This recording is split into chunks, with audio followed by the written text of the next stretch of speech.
The shark had been in the pool for 8 days. 4 metres of tiger shark, turning slow circles in a 25-metre lap lane at the Coogee Aquarium Baths. It was Anzac Day, 1935, 20 years to the morning since Gallipoli, and there were children pressed against the rail to watch it. Their parents had paid to see a man-eater. That autumn, 3 young men had been taken by sharks on New South Wales beaches. The papers had made the animal public enemy number 1, and bounty hunters were working the coast. So when this one was caught alive off Coogee, it was worth more swimming than it was dead. The pier had been pulled down a couple of years earlier, taking the beach's main attraction with it, and the baths that survived it were struggling through the depression.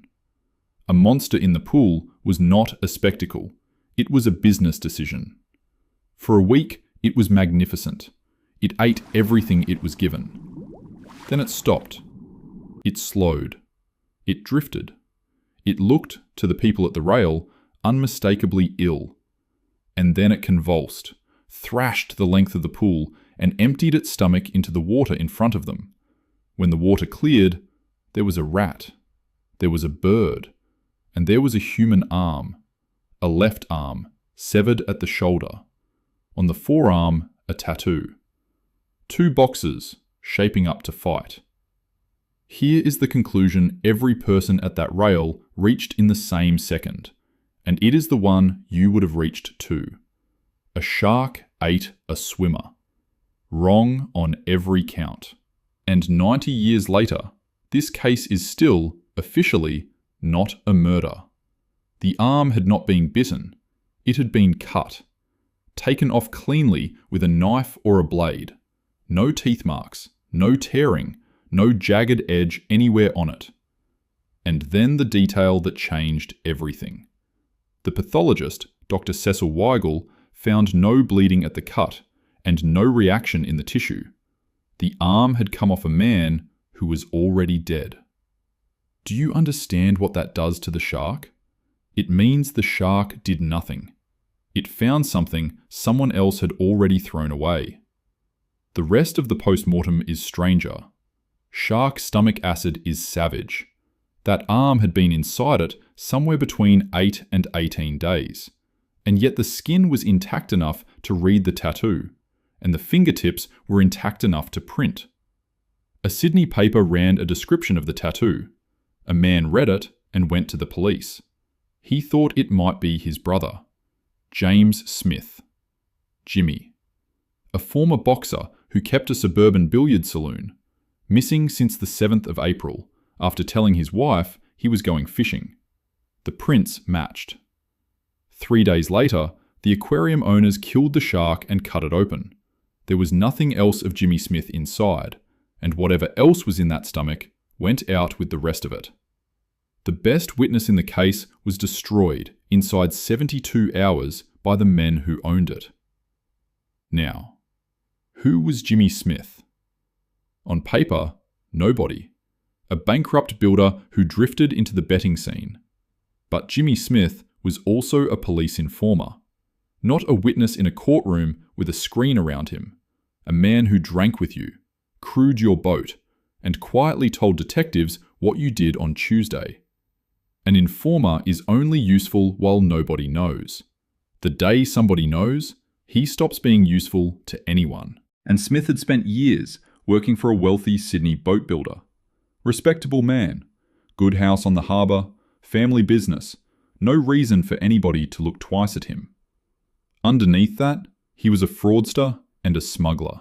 And he and Smith had sunk an overinsured boat together for the payout. Then a third man came in, an ex-serviceman, a convicted forger running a cheque racket with the other 2. 3 men, 1 operation, and one of them talking to the police. How much are you worth to the other 2 at that point? On the 7th of April, Jimmy Smith told his wife he was going fishing. He went instead to a pub at Cronulla and spent the evening drinking and playing cards with the forger. His name was Patrick Brady, and he had rented a cottage a few minutes away, sitting right on the water at Gunnamatta Bay. Police would later allege that Smith was killed in that cottage. Nobody saw him again. The next morning, a taxi driver collected Brady in Cronulla and drove him the length of the city to the boat builder's front door. The driver would testify that his passenger was dishevelled and that he kept one hand jammed in his pocket the whole way and would not take it out. Brady was arrested on the 16th of May and charged with murder. The Navy and the Air Force dragged Gunnamatta Bay. They found nothing. They were never going to find anything. 4 days after the arrest, the boat builder took a gun and a bottle down to his speedboat and went out onto Sydney Harbour. His name was Reginald Holmes. What happened next reads like farce, and was not. He tried to end his life, failed, passed out, and came round drifting and dazed. Then he opened the throttle and led the police on a chase around the harbour before handing himself in. And then he talked. Holmes told police that Brady had come to his door the morning after Smith vanished, carrying Smith's severed arm, and demanded £500 not to name him. Holmes said he paid it. He said that once Brady had gone, he drove to the coast and threw the arm into the sea. Now follow what the sea did with it. The arm goes into the water off a beach at night, thrown by a frightened man who wants it gone. A small shark finds it, swallows it whole. Days later, a fisherman hooks that small shark off Coogee. And in the seconds it takes him to bring it in, a 4-metre tiger shark comes up underneath and swallows the small shark.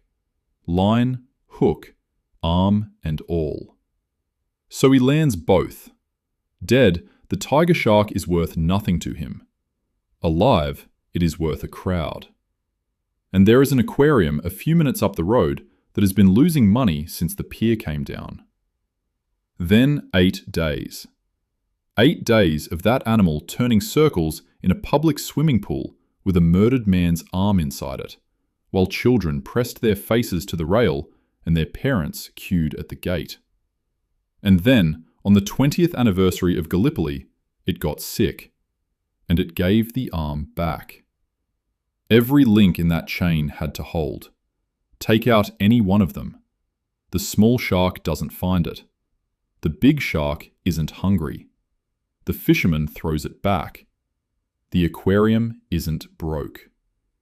Pull out any single one, and Jimmy Smith is just a man who told his wife he was going fishing in April 1935 and never came home.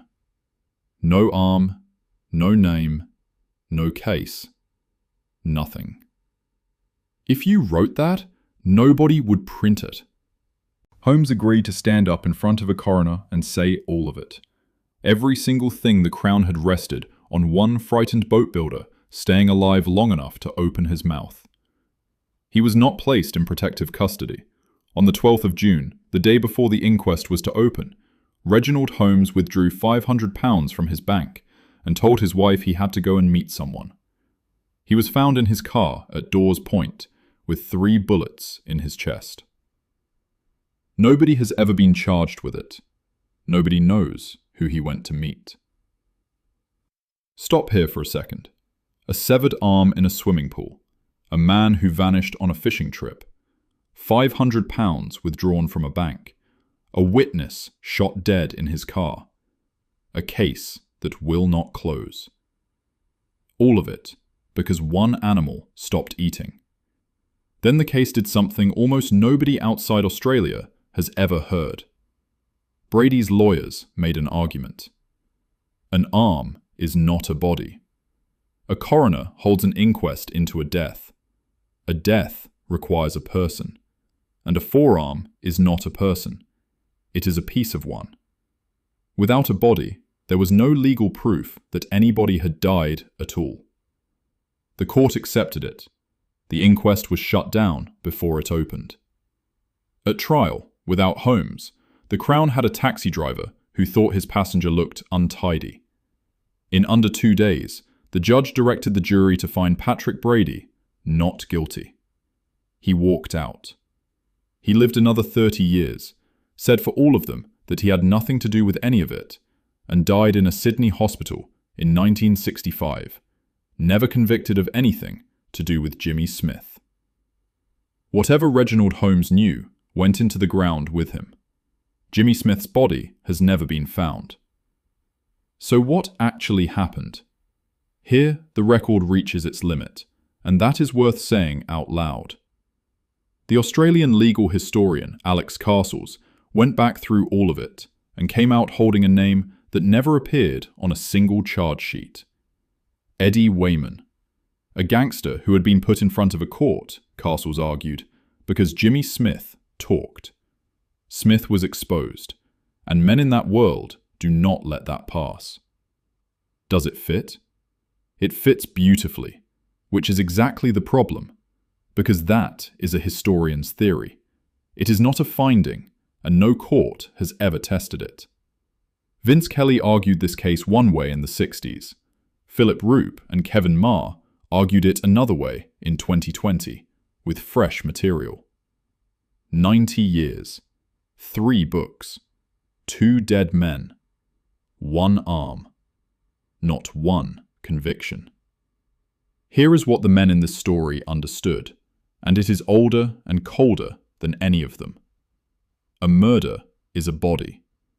Take the body away, and there is no time of death, no cause of death, no wound to match against a blade, no proof that a human being ever stopped living. The prosecution is not weakened. It has nothing. Gunnamatta Bay is deep, and it is patient. They got it right, every part of it. The only thing they could not control was what was already in the water. And the sea returned precisely 1 piece. Enough to give a dead man his name.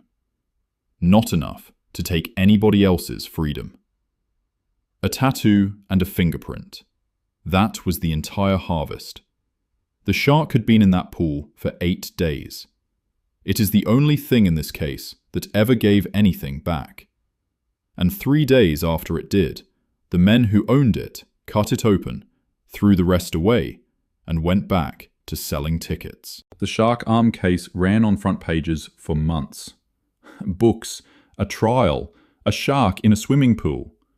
Ask around today, and almost nobody knows the name Jimmy Smith. That is the whole idea behind this channel. There is another one on screen now, and subscribing is what puts the next story in front of you.